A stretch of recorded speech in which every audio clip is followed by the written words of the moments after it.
Bonjour à tous, c'est Clarisse. Bienvenue dans un ticket gratuit pour le paradis. Je vous rappelle que vous pouvez me retrouver chaque dimanche matin sur les applications Apple, Samsung, Spotify, YouTube, Patreon, etc. La lecture de la Bible est gratuite. Je vous invite à vous abonner pour avoir accès à l'étude du passage et à des bonus. Vous pouvez aussi bénéficier d'accès anticipé. Cet abonnement vous permettra de recevoir une notification dès qu'un nouvel épisode sera publié afin de n'en manquer aucun. Josué épisode 2. Aujourd'hui, nous allons étudier la mission avec le voyage des espions, l'aide de Rahab aux espions d'Israël, l'assurance de Rahab face aux espions israéliens et enfin le témoignage des espions. Commençons par la lecture d'un passage de la Bible. Josué chapitre 2. Josué, fils de Nun, fit partir secrètement de Sittim 2 espions en leur disant « Allez examiner le pays et en particulier Jéricho. » Ils partirent et ils arrivèrent dans la maison d'une prostituée qui se nommait Rahab et ils y couchèrent.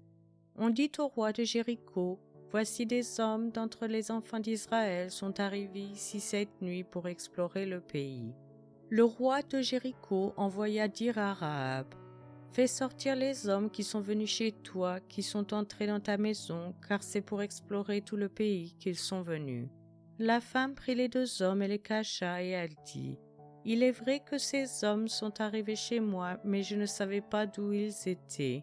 Et comme la porte a dû se fermer de nuit, ces hommes sont sortis. J'ignore où ils sont allés. Hâtez-vous de les poursuivre et vous les atteindrez. » Elle les avait fait monter sur le toit et les avait cachés sous des tiges de lin qu'elle avait arrangées sur le toit. Ces gens les poursuivirent par le chemin qui mène au gué du Jourdain et l'on ferma la porte après qu'ils furent sortis.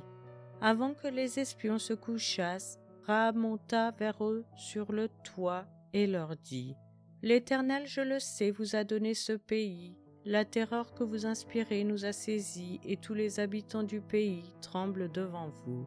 Car nous avons appris comment, à votre sortie d'Égypte, l'Éternel a mis à sec devant vous les eaux de la mer Rouge, et comment vous avez traité les 2 rois des Amoréens au-delà du Jourdain, Sihon et Og, que vous avez dévoués par interdit.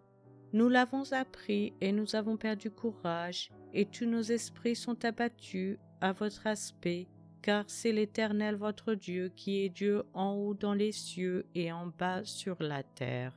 Et maintenant je vous prie, jurez-moi par l'Éternel que vous aurez pour la maison de mon Père la même bonté que j'ai eue pour vous.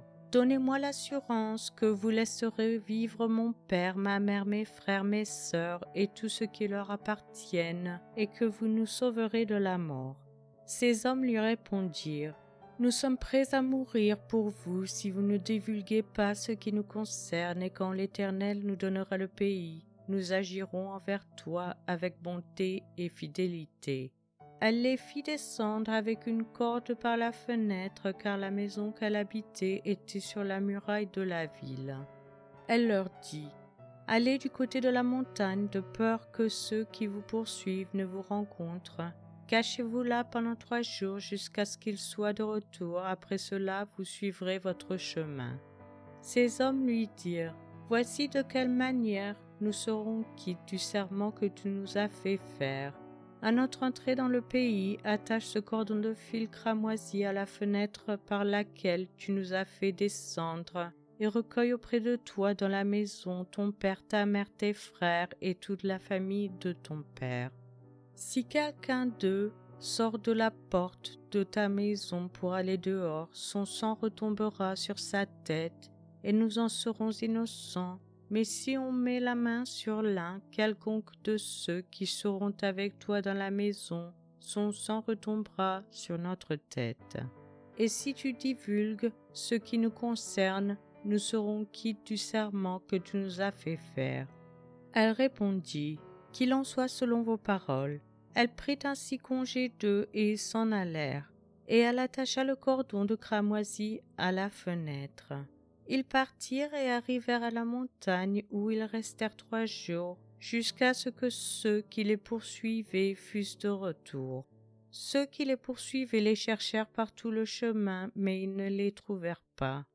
Les deux hommes se retournèrent, descendirent de la montagne et passèrent le Jourdain. Ils vinrent auprès de Josué, fils de Nun, et lui racontèrent tout ce qui leur était arrivé. Ils dirent à Josué, « Certainement, l'Éternel a livré tout le pays entre nos mains, et même tous les habitants du pays tremblent devant nous. » Je vous remercie à tous d'avoir écouté. C'était Clarisse dans un ticket gratuit pour le paradis.